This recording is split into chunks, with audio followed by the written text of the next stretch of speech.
जय माता रानी की दोस्तों। बैंक निफ्टी एनालिसिस की एक और वीडियो में आपका स्वागत है। और इस वीडियो में हम देखेंगे कि रिसेशन जो शुरू होने वाला है, ट्रम्प टैरिफ और आगे क्या हो सकता है इस हफ्ते जो प्लानिंग है। 10 तारीख को इस हफ्ते तो छुट्टी है महावीर जयंती की, तो बैंक निफ्टी का भी एनालिसिस करेंगे और थोड़ा ग्लोबल सिनेरियो भी हम देखने की कोशिश करेंगे। देखिए, हमारे इंडेक्स में देखेंगे तो फार्मा सेक्टर भी गिरा है। फार्मा सेक्टर सेक्टर एक दिन पहले तक ऊपर में था। इसके गिरने का कारण है ट्रंप ने दोबारा बोल दिया कि फार्मा में भी हम अलग से टैरिफ लगाएंगे। देखिए, डिफेंस भी गिर गया, ठीक है। हेल्थ केयर 3%, पीएसयू बैंक भी गिरा है, सरकारी बैंकों में असर हुआ है। और सीपीएससी इंडेक्स भी 3% के अराउंड डाउन है। देखिए, और निफ्टी मीडिया सब गिरे हैं, स्मॉल कैप भी गिरा है, कंज्यूमर ड्यूरेबल्स जो सेक्टर है वो भी गिरा है। निफ्टी प्राइवेट बैंक भी थोड़ा सा ही गिरावट है, इसमें कोई खास नहीं है। और निफ्टी एनर्जी भी अच्छा खासा गिरा है। Nifty infrastructure, Nifty mid cap 100, सारे के सारे सेक्टर गिरते गए। एफएमसीजी को फर्क नहीं पड़ा, बैंक को फर्क नहीं पड़ा है। और ये बैंक के जो स्टॉक हैं उनको फर्क नहीं पड़ा। निफ्टी जूनियर में भी एक डाउनफॉल आया है। और निफ्टी फाइनेंस सर्विस यानी कि भी बैंक से ही रिलेटेड समझिए, तो इनमें दिक्कत नहीं आई। देखिए, निफ्टी 500 भी गिरा है, रियलिटी सेक्टर भी गिरा है, oil and gas is also down, और सर्विस सेक्टर ये नहीं गिरा है थोड़ा, है ना।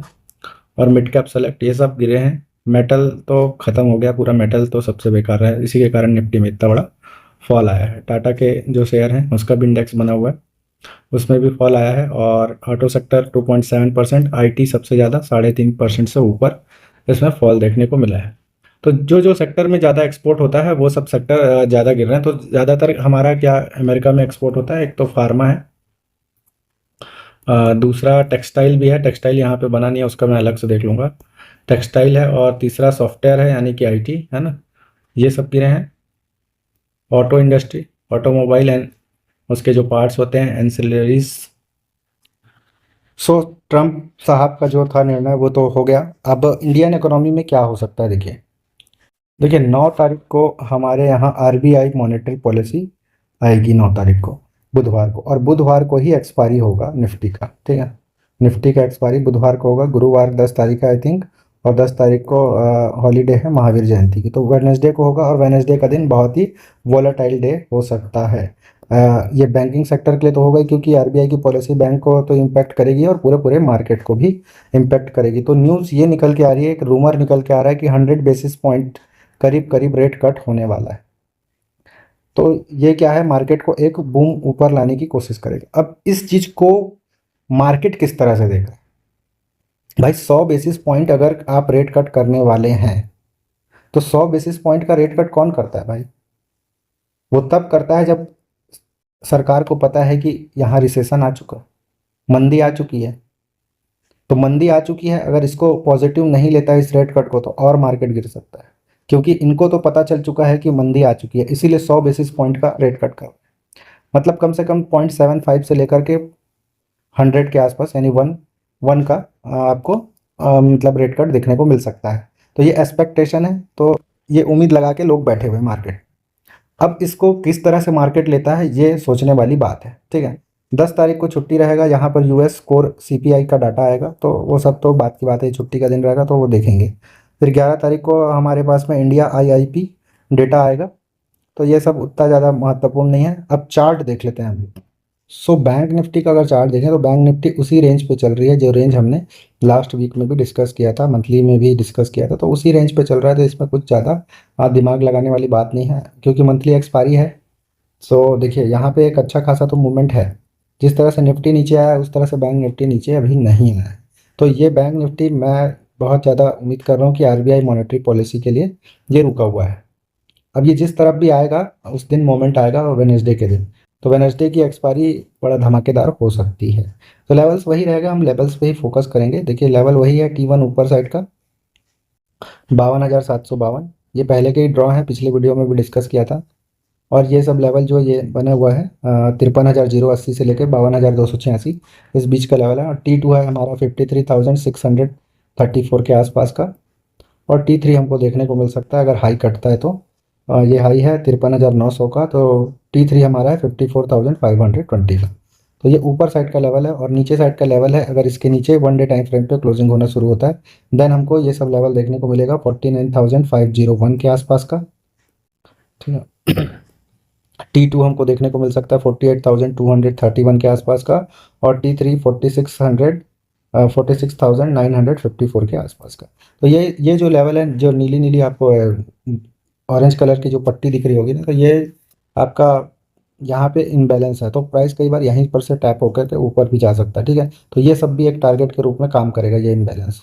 अगर हम छोटे टाइम फ्रेम पे थोड़ा सा देखने की कोशिश करें 30 मिनट वगैरह में, देखिए 30 मिनट में अगर हम देखते हैं इसको, तो ये ट्रायंगल जैसा बन रहा था, लेकिन अब ये ट्रायंगल का कोई मतलब नहीं है। सो अगर हम थोड़ा सा देखें तो ये वाले जोन यहाँ पर की ये लिक्विडिटी एक बार प्राइस ले चुका है, तो ये एक बार नीचे आ सकता है ये। हालांकि कल के डेट पे मतलब लास्ट ट्रेडिंग सेशन में ये काफ़ी मतलब इसी वेज यहीं पर साइडवेज रह चुका है, लेकिन एक बार नीचे आ सकता है। तो हमारा जो साइडवेज जोन रहेगा 52,070 से लेकर के 50,763, तो ये लेवल पर प्राइस साइडवेज रहेगा। तो ये लेवल अगर आप इस तरह से पॉइंट टू पॉइंट देखें तो ये 1100 पॉइंट करीब करीब का ये साइडवेज जोन बनता है।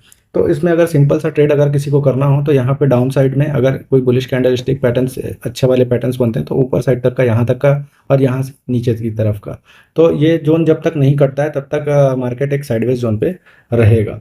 ऑप्शन चेन में देख लेते हैं। तो ऑप्शन चेन अगर हम देखें, तो ऑप्शन चेन में देखिए दोस्तों, इसमें कोई वॉल्यूम ही नहीं है, कोई डेटा ही नहीं है। देखिए ये सिर्फ पता नहीं ये किस तरह का है, एकदम बिल्कुल डेटा नहीं है यहाँ पे पूरा का पूरा। देखिए यहाँ पे पूरा कवरिंग आया हुआ है इस एरिया पे, ठीक है। यहाँ पे लॉन्ग कवर हुआ है और इस तरफ भी हुआ है, ठीक है। और यहाँ तक इस तरफ पूरा होता चला गया है, देखिए। तो यहाँ पे कुछ बिल्डअप ही नहीं हुआ है। मतलब बैंक निफ्टी पूरा ख़त्म हो चुका है जब से मंथली एक्सपायरी हुआ है, तो कोई खास मूवमेंट मार्केट में किसी किसी दिन आता है, तो इसमें इसको देख करके अभी कुछ कहना बेकार होगा। थोड़ा सा गिरने की उम्मीद है, लेकिन वो भी नहीं गिरेगा क्योंकि अभी बिल्डअप नहीं हुआ है। तो बैंक निफ्टी का कोई मतलब नहीं है, जैसा मूवमेंट आएगा, जैसा न्यूज़ आएगा, उस हिसाब से वो चलेगा। देखिए बैंक निफ्टी और निफ्टी के चार्ट में अंतर क्या है। देखिए निफ्टी इस किसी एरिया के पास से गिर रहा है, और बैंक निफ्टी यहाँ से इस तरह से ऊपर की तरफ निकल चुका है और इस पोजीशन को होल्ड कर रहा है। तो दोनों बातें हैं, निफ्टी में अलग कहानी चल रहा है और बैंक निफ्टी में अलग कहानी चल रहा है। जब तक ये सिंक्रोनाइज नहीं हो जाते तब तक एक साइड मूवमेंट करना थोड़ा सा कठिन हो जाएगा। सो बैंक निफ्टी के कंपोनेंट देख लेते हैं, कंपोनेंट का क्या हाल है। सबसे पहले एचडीएफसी बैंक देख लेते हैं। देखो HDFC one day time frame में एक रिजेक्शन कैंडल बना है, तो कल डाउन साइड आ सकता है, तो डाउन साइड आ सकता है, तो करीब करीब ये इस किसी लेवल तक तो आ ही सकता है। अगर इसको थोड़ा सा छोटे टाइम फ्रेम पे अगर हम देखें, तो इसमें 30 मिनट वगैरह में तो ये गैप को फिल कर सकता है, आई थिंक।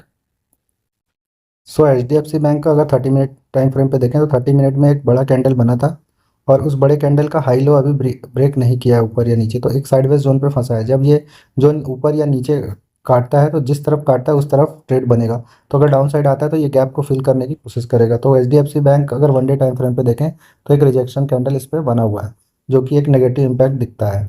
और वीकली कैंडल अगर हम देखें, तो वीकली कैंडल में अभी एक इनसाइड बार है, बट नीचे से एक पुल बैक जैसा इसमें दिख रहा है, और ऊपर से भी एक रिजेक्शन है।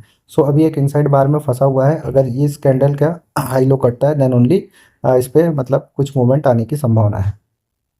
तो क्या आईसीआईसीआई बैंक देख लेते हैं। आईसीआईसीआई बैंक भी एक साइडवेज जोन पे फंसा हुआ है, अगर वन डे टाइम फ्रेम पे हम देखें तो। इसीलिए बैंक निफ्टी साइडवेज चल रहा है, ठीक है। आईसीआईसीआई बैंक ये सब देखिए पूरा इस तरह से अगर चार्ट का एनालिसिस करेंगे, तो आपको सारी चीज़ें क्लियर हो जाएगी कि मार्केट में किस तरफ मूवमेंट आने वाला है।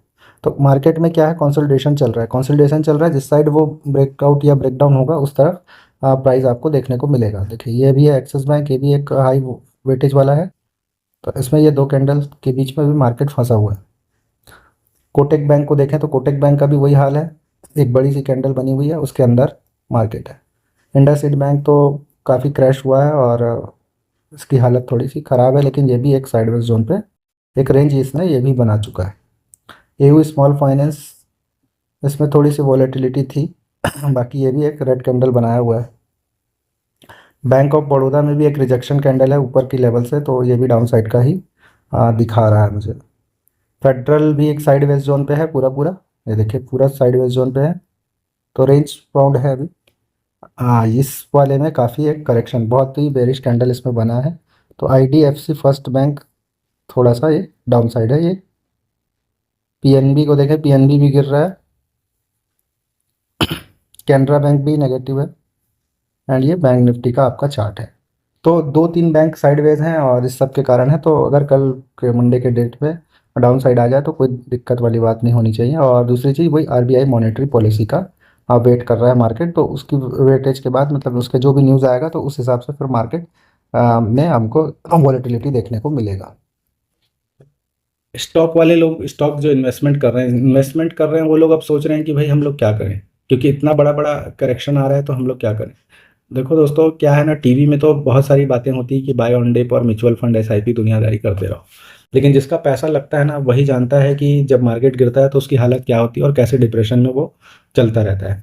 तो बाय ऑन डिप पैसा का एक लिमिट है, और यहाँ पे कोई अमेरिका जैसा खजाना तो है नहीं कि भाई दिवालिया हो गया तो फिर उसके बाद आपको नहीं भरना भरना पड़ेगा।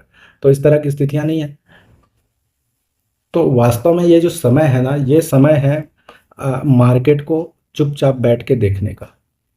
एक साइड पे बैठ जाइए और सिर्फ वॉच करते रहिए, क्योंकि अगर इस समय को आपने वॉच कर लिया, इस समय को आप देखे नहीं है पहले, मार्केट का करेक्शन आपने देखा नहीं। कोविड के समय में जन्म दिवस आपका कोविड का है, कोविड-19 के समय आपने जन्म लिया है, तो जन्म जो कोविड-19 में लिया है वो करेक्शन देखा ही नहीं है, और वो करेक्शन नहीं देखा है तो अब करेक्शन को वो देखे, तब वो मेच्योर होगा, इसमें मेच्योरिटी आएगी आपकी, परिपक्वता आएगी। तो यही समय है। इस समय मार्केट से भागना नहीं है, इस समय मार्केट को आपको ऑब्जर्व करना है कि मार्केट गिरता है, कैसे वॉलेटाइल होता है, कोई न्यूज़ आता है, कहीं टैरिफ लगता है, कहीं कुछ होता है, युद्ध होता है तो कैसे चलता है। ये सब अनुभव होता जाएगा, और ये अनुभव लेने का टाइम है, और जो अनुभव नहीं ले पाता है ना, वो मार्केट से बाहर हो जाता है। और इसीलिए बहुत सारे लोग मार्केट से बाहर हो गए, जितने कोविड में आए थे वो सब जुआ खेल के ऑप्शन ट्रेडिंग में ख़त्म है वो लोग, उन लोग की हालत ख़राब है। तो इस वीडियो में इतना ही है। जय माता रानी की।